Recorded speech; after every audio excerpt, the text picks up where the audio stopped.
రాజ్యసభ సభ్యులు national spokes person Nazir Hussain గారు, విద్యార్థి నాయకుడు, జేఎన్యూ ప్రెసిడెంట్, ఇప్పుడు రాజ్యసభలో పార్టీ విప్గా కూడా ఉన్నారు.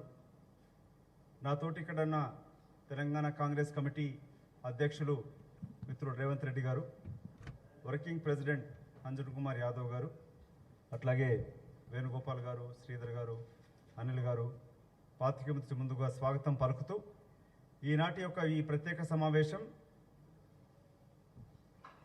ఎన్డీఏ ప్రభుత్వం గతంలో ఎప్పుడు లేని విధంగా మిలిటరీలో కూడా రాజకీయం చేస్తూ యువతకు ఉద్యోగం రాకుండా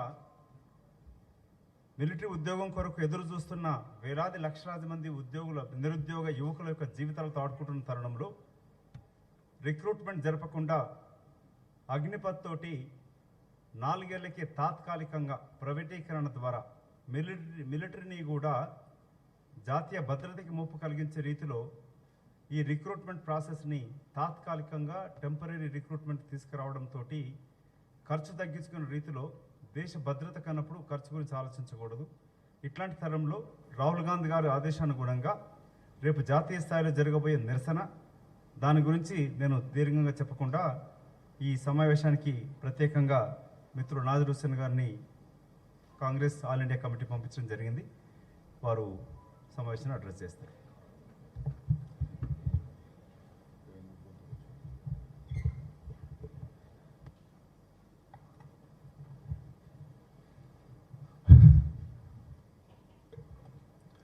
అందరికీ నమస్కారములు. आज हमारे साथ में तेलंगाना प्रदेश कांग्रेस कमेटी के अध्यक्ष और हमारे दोस्त रेवंत रेड्डी साहब, तेलंगाना प्रदेश कांग्रेस कमेटी के कैंपेन कमेटी के चेयरमैन बड़े भाई मधु याक्षी गौड़ साहब, और एक सीनियर लीडर और तेलंगाना प्रदेश कांग्रेस कमेटी के वर्किंग प्रेसिडेंट अंजन यादव साहब, वेणुगोपाल राव साहब, और डाइस पे अनिल यादव, और डाइस पे बैठे दूसरे नेतागण और मीडिया के साथियों, मैं थोड़ा हिंदी और थोड़ा अंग्रेजी में मिक्स करके बोलता हूँ। जैसा मधु भाई ने बताया आप तमाम लोगों को, आज पूरे देश भर में सारे स्टेट्स के स्टेट कैपिटल्स में ऑल इंडिया कांग्रेस कमेटी की तरफ से नेशनल स्पोक्स पर्सन जाके एक इशू के बारे में प्रेस कॉन्फ्रेंसेस कर रहे हैं। आप तमाम लोगों को पता है कैसा देश भर में युवा लोग एक सेंट्रल गवर्नमेंट की एक स्कीम को लेकर किस तरह से परेशान है, किस तरह से चिंतित है, किस तरह से आंदोलित है। शायद ही कोई ऐसा स्टेट होगा हिंदुस्तान में जहां पे युवा सड़कों पे नहीं निकले। तेलंगाना में भी बहुत बड़ी तादाद में युवा लोग सड़कों पे निकलकर धरना प्रदर्शन कर टायर बस वगैरह जलाने का काम कर उसके साथ में मुझे लगता है फायरिंग में एक युवा का जो है एक युवा साथी के मौत भी हो गई, उसमें उनकी अपनी जान गंवाना पड़ा। ये सारा चीज देखकर कांग्रेस पार्टी इस इश्यू को बड़े गंभीरता से लेकर सोच समझकर डिस्कस कर उसके प्रोज कॉन्स क्या है देख के, उसके नेगेटिव्स पॉजिटिव्स क्या है देख के कांग्रेस पार्टी ने एक कॉल दिया कि किसी भी हालत में इस स्कीम को वापस लेना पड़ेगा। They have to roll back this entire scheme. We will not entertain any kind of amendments in this scheme. इधर एक छोटा सा अमेंडमेंट, उधर एक छोटा सा अमेंडमेंट करके तुक मालिश करके फेयर एंड लवली जो है वो क्रीम के जैसा कुछ करके हम इसको वापस लाके स्कीम आपके सामने पेश करेंगे। ये कांग्रेस पार्टी के लिए मंजूर नहीं है। कांग्रेस पार्टी सीधा सीधा बोल रही है कि सारे युवा कह रहे हैं कि इसको रोल बैक करो। ये स्कीम हमारे आर्मी में नहीं चलेगी, हमारे डिफेंस फोर्सेस में ये स्कीम नहीं चल पाएगी। ये देश के लिए खतरा है, देश की सुरक्षा के लिए खतरा है, इसीलिए रोल बैक करो। जैसा पहले भी इसी तरह जब फार्म लॉस लाए गए थे, जब किसान कानून लाए गए थे, तो कांग्रेस पार्टी इसी तरह से आंदोलित थी। कांग्रेस पार्टी राज्यसभा लोकसभा के अंदर इसी तरह से आवाज उठाकर अपोज की थी। उस टाइम पे भी सारे केंद्र के मंत्री, जैसा अभी केंद्र के मंत्री आके ये स्कीम के पक्ष में बात रख रहे हैं, उसी तरह से जब भी आके कांग्रेस को दोषी ठहरा करना कि तो कांग्रेस आंदोलन करवा रही है, कांग्रेस किसानों को भड़का रही है, कांग्रेस लोगों को भड़का रही है, कांग्रेस गलत सलत बोल रही है, गलत दिशा में लोगों को ले जा रही है, ये 50 तरीके की बात जब भी निकली थी, उसी तरह से अब भी जो है वही अहंकार, वही घमंड प्रधानमंत्री के भाषणों में भी देखने को मिल रहा है। वो अपनी चुप्पी तोड़ नहीं रहे हैं और इनडायरेक्टली बात करने की कोशिश कर रहे हैं, जबकि युवा निकल कर सड़कों पे ट्रेनें जलाना, बसें जलाना, रेलवे स्टेशन जलाना, पुलिस थाने फूंक देना, ऑफिसर्स जलाना, सेंट्रल गवर्नमेंट के जो ऑफिसर्स है वो जलाना, ये सब प्रदेश आफ्टर प्रदेश, स्टेट आफ्टर स्टेट ये एजिटेशन चला रहे हैं। तो प्रधानमंत्री बात करने के लिए रेडी ने, उनका घमंड और उनका अहंकार लगातार जो अमल में इसी तरह से किसान कानून के टाइम पे दिखाई दे रहा था। 700 किसान अपनी जान देने के बावजूद 14 जान देने के बाद में और 14 महीने के आंदोलन के बाद में उस किसान कानून को वापस लेना पड़ा। हम लोग कांग्रेस पार्टी से ये कह रहे हैं कि उस तरीके के हालात हिंदुस्तान में फिर से क्रिएट ना किए रहे। युवा जो है परेशान है, युवा को समझ में नहीं आ रहा किस दिशा में जाना है। इस स्कीम को लेके खासकर जो लोग बहुत ज्यादा जो है अग्रेसिव हो गए हैं और मिलिटेंट हो गए हैं क्या युवा हमारे, इस कानून को वापस लें।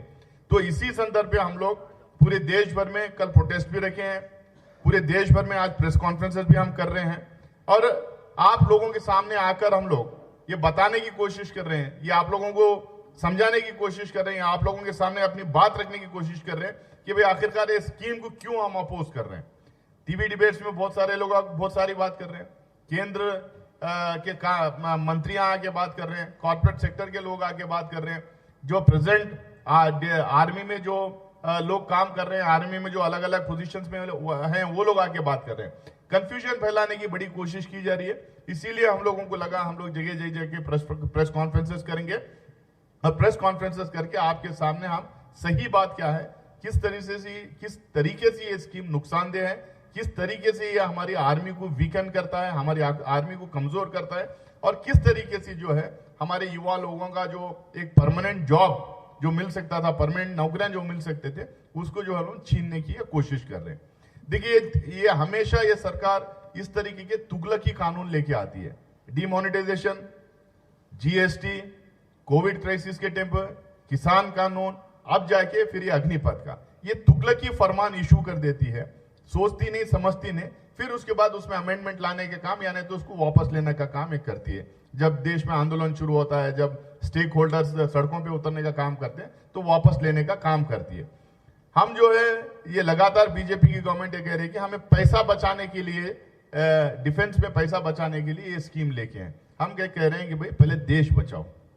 एक तरफ चीन हमारे ऊपर हमला बोल रही है, दूसरी तरफ पाकिस्तान लगातार अग्रेसिव होते जा रही है, तीसरी तरफ हमारी गलत विदेश नीति की वजह से ना श्रीलंका हमारे से खुश है, ना नेपाल हमारे से खुश है, ना भूटान बर्मा हमारे से खुश है, ना बांग्लादेश पाकिस्तान या चीन हमारे से खुश है। हर फ्रंट पे हमारे को अनफ्रेंडली नेबर्स हमारे आसपास जब खड़े हैं, ऐसे टाइम पे हमारी आर्मी को, हमारे डिफेंस फोर्सेस को कमजोर करना, ये मैं कहता हूँ एक देशद्रोह का काम है। देश के साथ आप खिलवाड़ कर रहे हैं, देश की सुरक्षा के साथ आप खिलवाड़ कर रहे हैं। आप इसमें डिफेंस एक्सपेंडिचर में, डिफेंस बजट में पैसे आप बचाने की कोशिश करके देश की सुरक्षा के साथ और देश की सुरक्षा और देशवासियों की सुरक्षा के साथ आप खिलवाड़ करने की कोशिश कर रहे हैं। अब इसमें जितने हैं अब तक सारे के सारे युवा इसको रिजेक्ट किए हैं, डिफेंस एनालिस्ट इसको रिजेक्ट किए हैं, एक्स सर्विसमैन तो हजारों की तादाद में, सौों की तादाद में बाहर निकलकर, जो कमांडर्स थे, जो जनरल्स थे, जो कर्नल्स थे, ये लोग बाहर निकल कर बोले हैं कि ये स्कीम हमारे आर्मी को कमजोर करने वाली स्कीम है, ये किसी भी तरह से ये स्कीम एक्सेप्टेबल नहीं है। ये स्कीम जो है एक हिसाब से जो है हमारे आर्मी को, जो हमारे देश के लोगों को बेवकूफ बना के आर्मी को कमजोर करने वाली स्कीम है करके ये जितने एक्स आर्मी मैन है ये सब बोले हैं। वही लोग इसके फेवर में बोल रहे हैं जो अब फिलहाल आर्मी में काम कर रहे हैं, वही लोग जो इसके फेवर में बोल रहे हैं जो एक्स आर्मी मैन है, अगर वो या तो वो एमपी है या नहीं तो वो मंत्री है। लेकिन जो इनके साथ जो नहीं है, जो रिटायर्ड हो चुका है, वो सीधा सीधा कह रहा है कि ये स्कीम से हमारी आर्मी कमजोर होगी, हमारी आर्मी हमारे देश के दुश्मनों को कन्फ्रंट नहीं करेगी, फेस कर नहीं पाएगी। तो इस तरह से इसमें बहुत सारे वो हैं। अब ये बार बार ये कहते हैं कि जो हम बार बार ये कहते हैं कि नए लोगों को लाना, कम उम्र वालों को लेके आना, इसका एवरेज एज कम करते जाना, और इससे जो हम यंग लोगों को ले लेकर गए तो बहुत ज्यादा फुर्ती होगी, एफिशिएंसी होगी। हम बार बार ये पूछेंगे भाई 6 महीने की ट्रेनिंग से आप क्या ट्रेन करना चाह रहे हैं बच्चों को?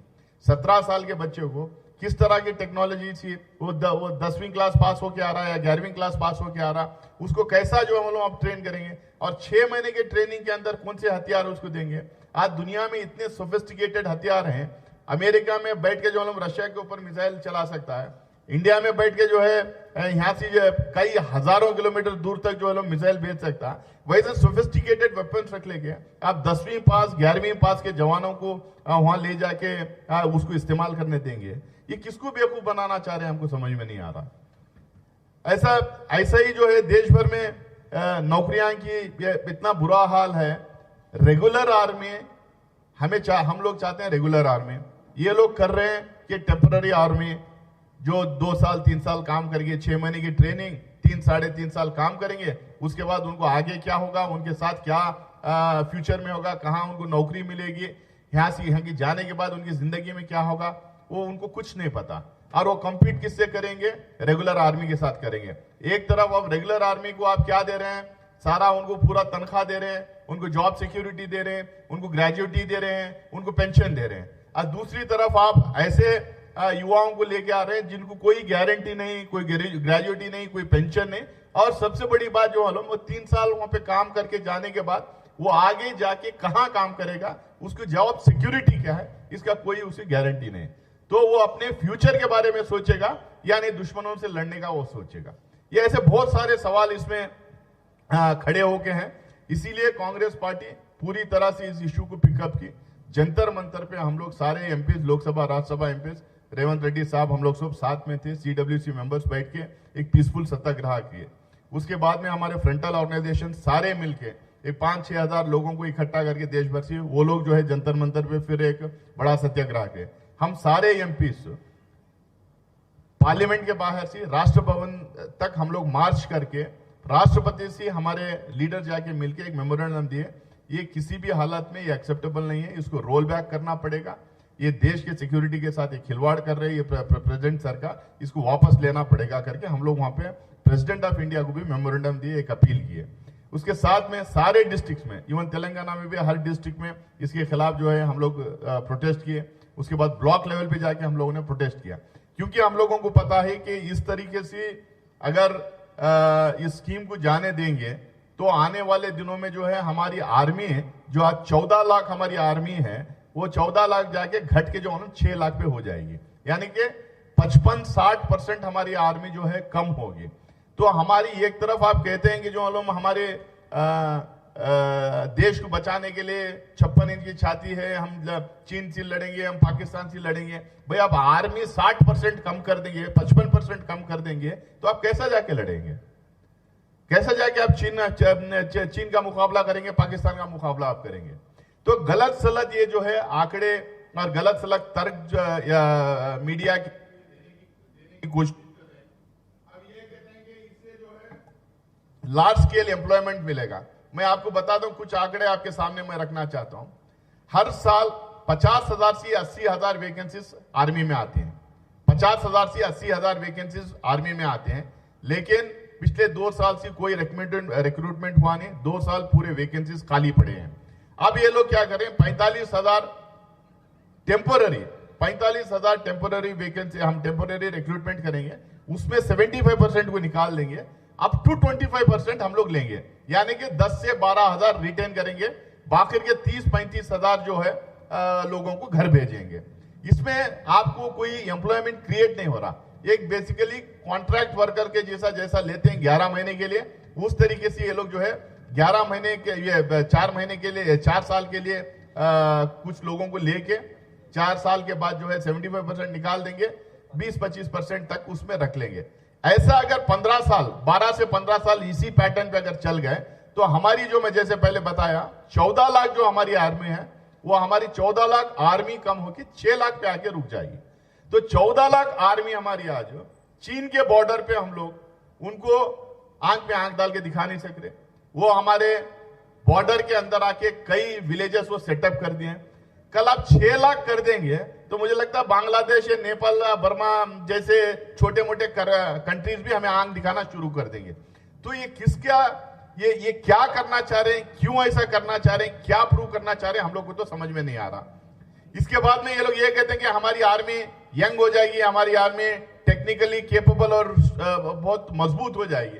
जैसा पहले मैं बताया, 10वीं पास जो बच्चा आता है या 11वीं पास बच्चा आके जो ज्वाइन करता है 17 साल की उम्र में, आप बताइए कि किस तरह के वेपन्स वो हैंडल करेगा, किस तरह से वो टेक सेवी होगा। आज यहाँ पे 4 साल इंजीनियरिंग की डिग्री करके आने के बाद भी जो है कंप्लीट टेक्नोलॉजी उसको समझ में नहीं आती। खाली हथियार इस्तेमाल करने का नहीं, वो हथियार के पीछे उसको हथियार बनाने में क्या टेक्नोलॉजी लगी हुई है।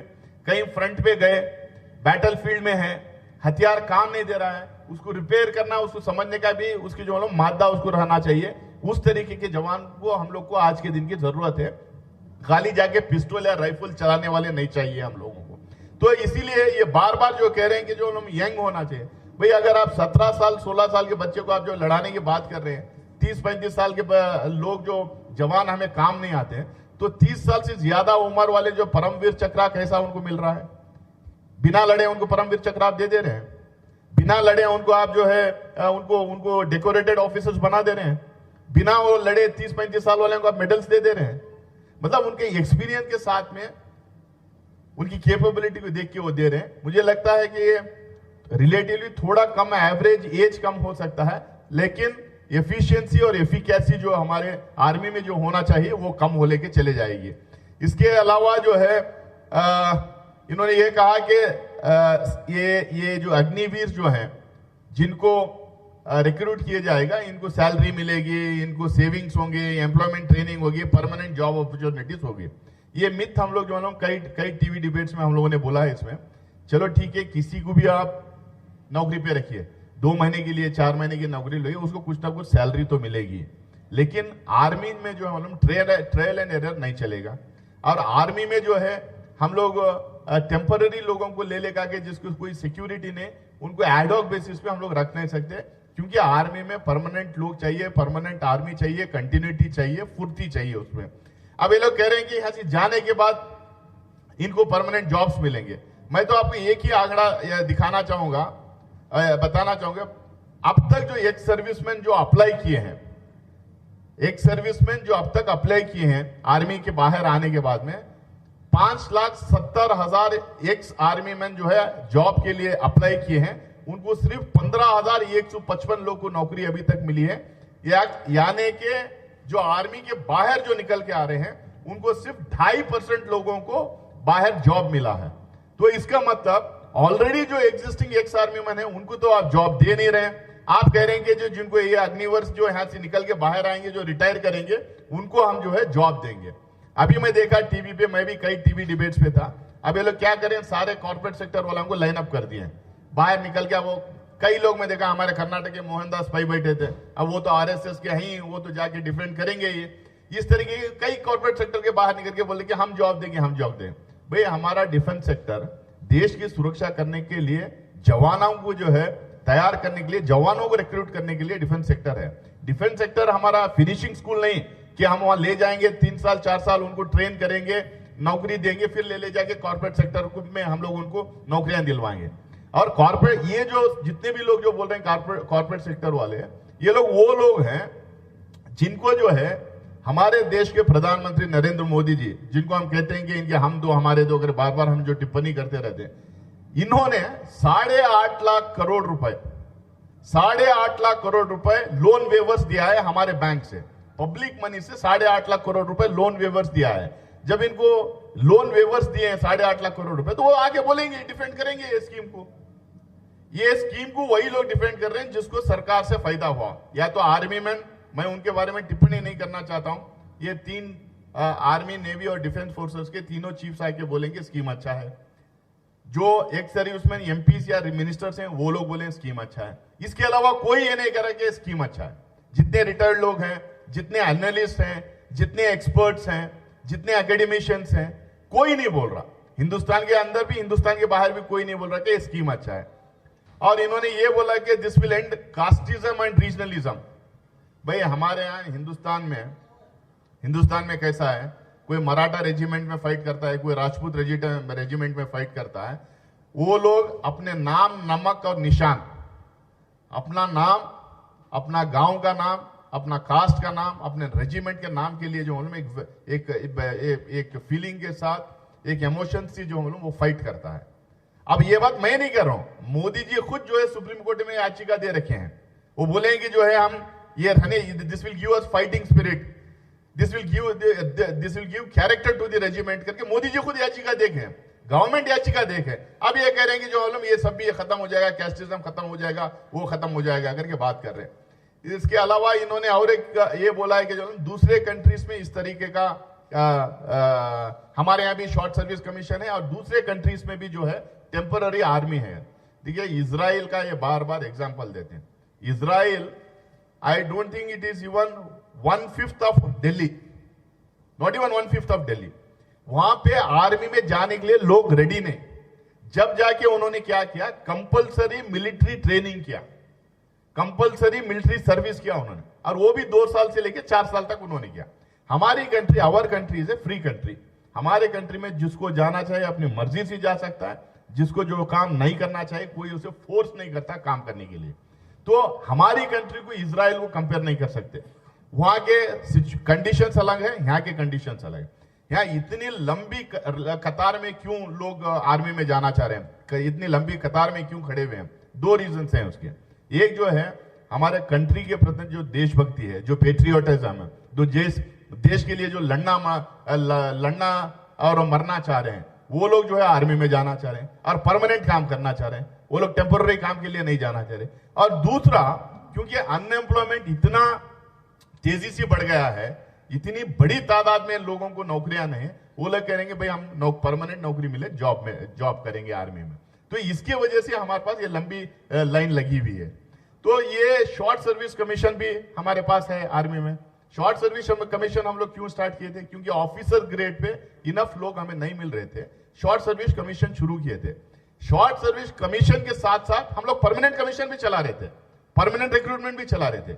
इसको रखेंगे उसको न रखेंगे ऐसा कभी नहीं हुआ, और आने वाले दिनों में भी हम लोग होने नहीं देंगे। अब ये इन्होंने बोला कि कारगिल की कमेटी, कारगिल वॉर के बाद में एक कमेटी बनाई गई थी। अब वो कमेटी में बोला गया कि यंगर लोग आना चाहिए। उन्होंने बोला यंगर लोग आना चाहिए, थोड़ा यंग लोग को लाइए। और उन्होंने ये भी बोला कि 7 साल से 10 साल तक का जो है कम से कम काम करना चाहिए। उसके बाद में आप जो है आर्मी से ट्रांसफर कर सकते हैं CISF, BSF को, ऐसे जो है ऑर्गेनाइजेशन को ट्रांसफर कर सकते हैं। नौकरी से निकालने का उन्होंने कभी नहीं बोला। टेम्पोररी सर्विस की बात जो है कारगिल कमेटी में भी नहीं बोला। ये भी जो है झूठ बोल रहे हैं। और इनकी जो अभी ये रिकमेंडेशंस हैं, ये स्कीम है, ना तो कोई पार्लियामेंट्री पैनल के सामने आई, ना पार्लियामेंट के अंदर इसको डिस्कस किया गया। ये सीधा एक तुगलकी फरमान मोदी जी निकाले, जैसा रात के 12 बजे निकल के बोलते हैं कि भारत बंद कर दो, ये डिमोनेटाइजेशन, नोटबंदी होगी, उसी तरह से इन्होंने एक स्कीम बिना कोई डिस्कशन के लेके आया है। और इसके अलावा पहले मैंने बताया कि आर्मी, नेवी और एयरफोर्स के चीफ्स के बारे में टिप्पणी मैं नहीं करना चाहूंगा, क्योंकि हमारे सुरक्षा दलों के चीफ हैं वो, उनकी मजबूरी है, सरकार के फेवर में उनको बात करना है। इस देश का कोई ब्यूरोक्रेट, कोई जो सरकार में काम करने वाला या आर्मी में काम करने वाले को सरकार के खिलाफ बोलने का कोई हक नहीं है, क्योंकि service rule, they are all guided by service rules. Central government service rules होते हैं, आर्मी रूल्स होते हैं, तो उनको फेवर में बोल रहे हैं, बेचारे वो बोल रहे हैं। अब ये लोग बोल रहे हैं इसीलिए स्कीम अच्छी है, ऐसी बात नहीं है। बहुत सारे ऐसे, मैं कम से कम 1000 लोगों की लिस्ट दूंगा जो एक्स आर्मी मैन है, जो ऑलरेडी टिप्पणी की इसके खिलाफ बोले हैं। और उसके बाद में बहुत सारे इश्यूज है। ये एक फाइनल में एक इशू टच करके फिर मैं अपनी बात खत्म करता हूं। ये कह रहे हैं कि हम इसलिए लाएंगे क्योंकि पेंशन बजट कम करना चाहते हैं। ये एक वो सही कह रहे हैं, क्योंकि 40% जो डिफेंस का बजट होता है वो पेंशन में जाता है। हम ये कह रहे हैं दुनिया भर में जो हम डिफेंस बजट बढ़ाते जा रहे हैं, आप डिफेंस बजट क्यों कम करना चाह रहे हैं? ऑलरेडी जो है 2017-18 में 13.2% डिफेंस बजट था, 17.8% था। अब उसे कम करके 13.2% 2021 में किए। आप अपना बजट बढ़ाइए, सारे प्रॉब्लम सॉल्व हो जाएंगे। या नहीं तो जो सिविलियंस काम कर रहे हैं आर्मी में उनका थोड़ा तनख्वाह कम कर लीजिए। इसका सब्स्टिट्यूट आप ये कहते हैं, ये आप इसका सब्स्टिट्यूट टेम्पररी आर्मी करेंगे, ये अनएक्सेप्टेबल है। क्योंकि जो है आर्मी का काम होता है हमारे बॉर्डर्स को सिक्योर रखे, आर्मी का काम होता है हमारे देश के लिए लड़े, आर्मी का काम रहता है कि 24/7 हमारे देश के लिए खड़े रहें और विजिलेंट रहें। उसके लिए जो डिफेंस टेक्नोलॉजी आज हम देख रहे हैं, जो डिफेंस रिसर्च आजकल हम देख रहे हैं, जो डिफेंस में जो वेपन्स जो इस्तेमाल किए गए, वो आज नए नए जो वेपन्स इस्तेमाल जो कर रहे हैं, वो जो देख रहे हैं, उसको देखते हुए जो है हम लोगों को हमारी अच्छी पढ़ी लिखी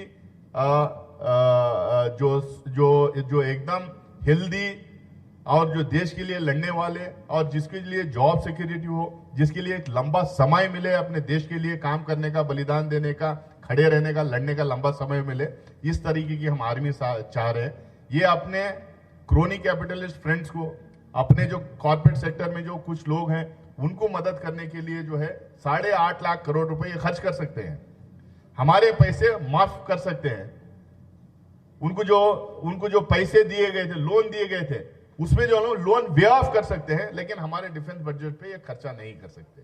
मैं आपको और एक बात फाइनली बताना चाहूंगा, ये जो पैसे 8.5 लाख करोड़ रुपए जो इन्होंने वे ऑफ किए, ये पैसा कहां गया? हम लोगों से इन्होंने वादा किया था कि हम काला धन लेके आएंगे 100 दिन के अंदर, 15-15 लाख रुपए देश के हर आदमी के पॉकेट में जाएगा। उल्टा हुआ है, पैसा 1 रुपया तो आया नहीं, उल्टा जो है स्विस बैंक में लगातार पैसे जमा हो रहे हैं। इस साल 30,000 करोड़ रुपए हिंदुस्तान से स्विस के अंदर पैसा जमा किया गया है। ये कौन पैसा? आप और हम तो नहीं दिए, ये वही पैसा लोग जाके जमाए जिनका 8.5 लाख करोड़ रुपए पैसा माफ किया गया है हमारे देश के प्रधानमंत्री मोदी द्वारा। तो हमारा फाइनली यही है, डिफेंस में बजट की कटौती मत करो, रेगुलर आर्मी को कंटिन्यू करो, एक्चुअली रिक्रूटमेंट उसमें बढ़ाओ, सारे वैकेंसीज जो आर्मी में है उसको फुलफिल करो। ये अग्निपथ अग्निवीर की जो स्कीम है इसको टोटली वापस लेना पड़ेगा, इसमें अमेंडमेंट्स इसमें नहीं चलेंगे। और इसके साथ साथ जो 60-65 लाख जो सेंट्रल गवर्नमेंट और स्टेट गवर्नमेंट में जो नौकरियां हैं, वो सारे नौकरियां में भर्ती करें ताकि देश के युवाओं को नौकरी मिले। इस बात के साथ मैं अपनी बात खत्म करता हूं। आपके सवाल कुछ है तो मैं सवाल भी लूंगा, और साथ में हमारे पीसीसी प्रेसिडेंट और campaign committee chairman Revanth Reddy ji और मधु भाई जो है वो भी आपको 2-2 मिनट बात करेंगे या आपके बातों का जवाब देंगे। कल मुझे लगता है कि पूरे देश भर में कल प्रोटेस्ट है इस चीज को लेके। हमारे स्टूडेंट्स विंग, हमारे यूथ कांग्रेस के और हमारे पार्टी के लोग जो है पूरे देश भर में प्रोटेस्ट करेंगे। जब तक ये स्कीम वापस नहीं लेंगे हम इसको अपोज करते रहेंगे, प्रोटेस्ट करते रहेंगे। और अगला मानसून सेशन जब शुरू होगा, जोरदार प्रोटेस्ट लोकसभा और राज्यसभा के अंदर, हम दोनों एक लोकसभा के एक राज्यसभा के हम बैठे हुए हैं, जोरदार तरीके से इसको हम पार्लियामेंट के अंदर भी अपोज करेंगे। शुक्रिया, बहुत बहुत शुक्रिया।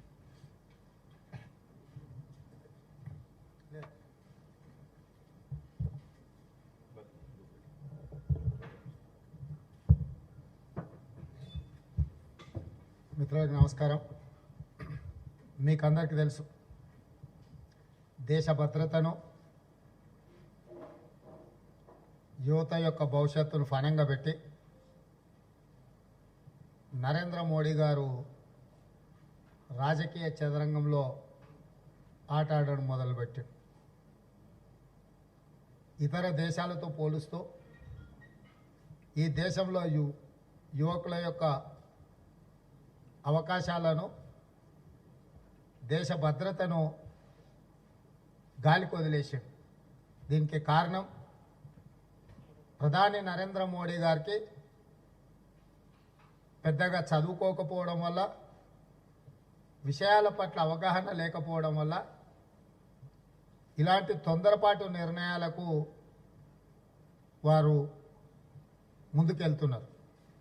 ఎందుకంటే ఇంతకుముందే మిత్రుడు చెప్పినట్టు ఇజ్రాయిల్లో ఆ దేశంలో ఉన్న జనాభానే కొంచెము, ఆ కొంచెం జనాభా ఎప్పుడు యుద్ధం వస్తుందో తెలియదు. కాబట్టి దేశంలో ఉండే ప్రతి పౌరుడికి ఆయుధాల వినియోగంలో తర్ఫీదు ఇస్తే యుద్ధం వచ్చినప్పుడు అత్యవసరంగా వాళ్ళని వినియోగించుకోవడానికి పనికొస్తుందని చెప్పి ఇజ్రాయెల్లో ఇలాంటి ట్రైనింగ్ ఇచ్చి వాళ్ళకి స్టైఫండ్ ఇచ్చి తీసుకుంటున్నారు.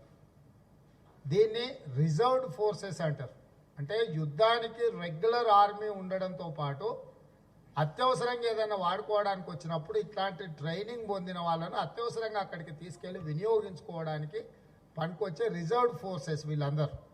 సో వీళ్ళు రెగ్యులర్ ఆర్మ్డ్ ఫోర్స్ కాదు. ఈ దేశ ప్రధానమంత్రికి, భారతీయ జనతా పార్టీ పార్లమెంట్ సభ్యులకు కానీ కేంద్ర మంత్రులకు అసలు ఆర్మీ వ్యవస్థ ఎట్లా పనిచేస్తుందో కూడా బుర్ర అప్లై చేస్తలేరు. సూటిగా చెప్పాలంటే భారతదేశ సరిహద్దుల్లో మిలిటరీ ఉండదు. ఈ అంశం పట్ల కూడా బీజేపీ నాయకులకు అవగాహన లేదు. భారతదేశ సరిహద్దుల్లో బిఎస్ఎఫ్ ఉంటుంది, బార్డర్ సెక్యూరిటీ ఫోర్స్. సరిహద్దులో పహారా గాయడానికి ఒక రకమైన రిక్రూట్మెంట్ జరుగుతుంది. యుద్ధం వచ్చినప్పుడు వినియోగించుకోవడానికి ఒక రకమైన నియామకాలు జరుగుతాయి. రాష్ట్రాలలో శాంతి భద్రతలను కాపాడడానికి ఇంకొక రకమైన నియామకాలు జరుగుతాయి. ప్రభుత్వం యొక్క ఆస్తులను కాపాడడానికి ఇంకొక రకమైన నియామకాలు జరుగుతాయి. వీటన్నిటిని గందరగోళం చేసి తప్పుదోవ పట్టించి ఈరోజు దేశ సరిహద్దులో నిరంతరం పహారా కాసే వాళ్ళను బార్డర్ సెక్యూరిటీ ఫోర్స్ బిఎస్ఎఫ్ అంటారు.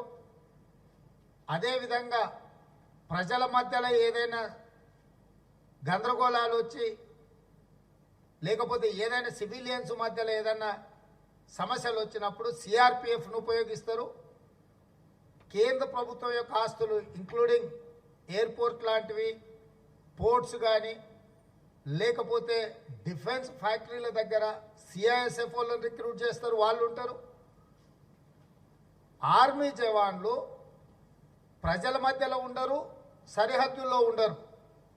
ఆర్మీ జవాన్లు యువకులు ఉత్తేజంతో, ఆవేశంతో ఒక రకమైన ట్రైనింగ్ పొంది ఉంటారు. వాళ్ళ చేతుల వెపన్స్ కూడా ఇవ్వరు. యుద్ధం వచ్చినప్పుడు మాత్రమే వాళ్ళని వినియోగిస్తారు. దేశం మీద ఇతర దేశాలకు సంబంధించిన సైన్యం దాడులు చేసినప్పుడు అప్పుడు మాత్రమే ఆర్మీ జవాన్లను ఉపయోగిస్తారు. ఆర్మీ జవాన్లు మిగతా సమయంలో ఎప్పుడు బ్యారెక్స్లోనే ఉంటారు. ఎందుకంటే వాళ్ళ యొక్క ట్రైనింగ్ కానీ వాళ్ళ యొక్క వయసు కానీ వాళ్ళ చేతిలో ఆయుధాలు ఉంటే ఎవరైనా కవ్వింపు చర్యలకు పాల్పడ్డప్పుడు వాళ్ళు కాల్పులు మొదలు పెడితే దేశాల మధ్యలో యుద్ధం వచ్చే అవకాశం ఉంటుంది.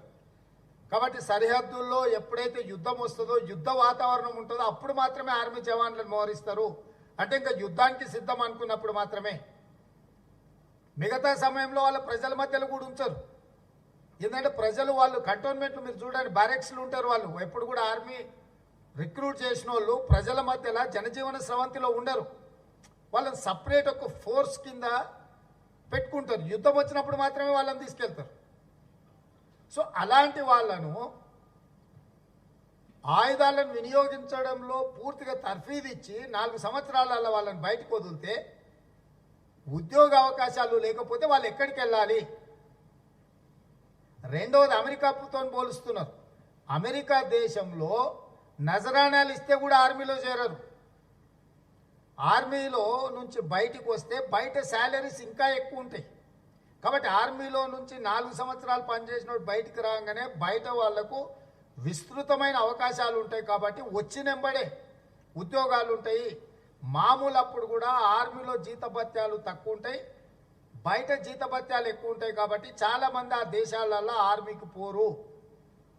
అందుకే ఈ షార్ట్ టర్మ్ వాళ్ళని తీసుకొని ట్రైనింగ్ ఇచ్చి పంపించిన బయటికి రాగానే వాళ్ళ దేశంలో ఉద్యోగ అవకాశాలు ఎక్కువ ఉన్నాయి. ఇప్పుడు మన దేశాల నుంచి, మన రాష్ట్రాల నుంచి లక్షలాది మంది అమెరికాకి వెళ్తే ఉద్యోగ అవకాశాలు వస్తున్నాయి. దీని అర్థమైంది, ఆ దేశంలో ఉండే జనాభాకు, ఆ దేశంలో ఉండే నిరుద్యోగులకు ఉద్యోగ సమస్య లేదు.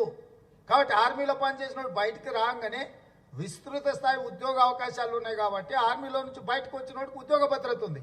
కానీ మన దేశంలో నిరుద్యోగ సమస్య ఆకాశాన్ని అంటుతుంది. మన దేశంలో జనాభాకు ఉద్యోగ అవకాశాలకు పొంతన లేదు. ఈ పొంతన లేని ఉద్యోగ అవకాశాలు లేని ఈ దేశంలో 4 సంవత్సరాలు 18 సంవత్సరాలకు వాడు ఆర్మీలో రిక్రూట్ అయితే 22 సంవత్సరాలకు వాడు ఉద్యోగం అయిపోతుంది, వాడు బయటకు వస్తుండు. 22, 23 సంవత్సరాల నుంచి 70 సంవత్సరాలు వాడు 50 సంవత్సరాలు ఉద్యోగం లేకుండా గాలికి తిరగాల్సిన పరిస్థితి. అప్పుడు వాళ్ళు ఇతర వ్యాపకాల వైపు ఒకవేళ మళ్ళీనరు అనుకో, అసాంఘిక శక్తులతో వాళ్ళు జట్టుకట్టినా, లేదా తీవ్రవాదం వైపు వాళ్ళు మళ్ళీనా, లేదా ఉద్యోగ అవకాశాలు రాకపోవడం వల్ల ప్రభుత్వం మీద తిరగబడ్డా మొత్తం దేశ భద్రతకే ప్రమాదం వస్తుంది.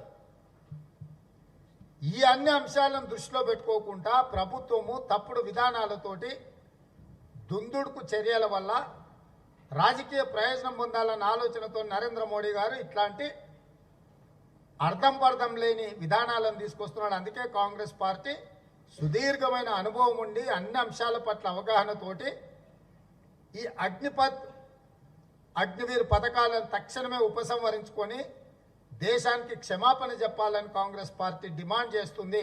అందుకే రేపు వివిధ శాసనసభ నియోజకవర్గాలలో 10 గంటల నుంచి 1 గంట వరకు నిరసన దీక్షలు చేపట్టి దేశవ్యాప్తంగా నరేంద్ర మోడీ గారికి దేశంలో ఉండే యువత మొత్తం ప్రభుత్వ విధానాన్ని వ్యతిరేకిస్తుందని చెప్పదలుచుకున్నాము. ఈ రాష్ట్రంలో జరిగిన చర్యల వల్ల మీరే చూస్తున్నారు, ఎవ్వరికి తెలవకుండా ఉన్న పలంగా 2800 మందిని 2020లో రాత పరీక్షలు వైద్య పరీక్షల్లో పాస్ అయ్యి ఫిజికల్ అండ్ మెడికల్ క్వాలిఫై అయిన వాళ్ళకి రిటర్న్ ఎగ్జామ్ పెట్టకపోవడం వల్ల వాళ్ళ భవిష్యత్ గందరగోళానికి దారి తీస్తుందంటే ఉన్న పలంగా పోయి సికింద్రాబాద్ రైల్వే స్టేషన్ మీద పడి అక్కడ జరిగిన గందరగోళం చూసినాం. అంటే ఆ వయసులో ఆవేశం కానీ ఆ వయసులో ఆలోచన కానీ వాళ్ళ పరిధులు పరిమితం, వాళ్ళ ఆవేశం అనంతం. అందుకే ఇట్లాంటి ప్రభుత్వ విధానాలను తక్షణం ఉపసంహరించుకోవాలని చెప్పి కాంగ్రెస్ పార్టీ డిమాండ్ చేస్తుంది. ఈ కార్యక్రమాలు सड़क से लेकर संसद तक कांग्रेस पार्टी लड़ेगा, हमारा लड़ाई जारी रहेगा. जैसा किसान के काला कानून लाए वापस लिए तक कांग्रेस पार्टी नरेंद्र मोदी के खिलाफ और भारतीय जनता पार्टी के खिलाफ हम लड़ चुका है. उसमें काला कानून नरेंद्र मोदी जी वापस लेते हुए जाति से क्षमा मांगा. इस बार भी वही होगा. राहुल जी ने यही कहा. आने वाले दिनों में सड़क से लेकर संसद तक कांग्रेस पार्टी लड़ाई जारी रहेगा.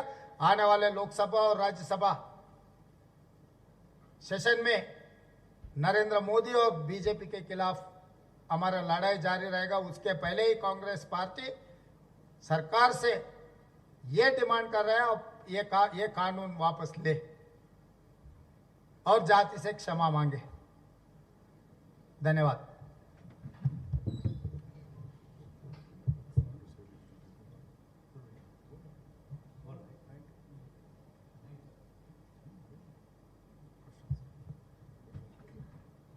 ఒక చిన్న పాయింట్ ఇక్కడ యాడ్ చేయాల్సింది, పెద్దలు నాజర్ హుస్సేన్ గారు రేవంత్ రెడ్డి గారు మీకు దీర్ఘంగా వివరించినారు.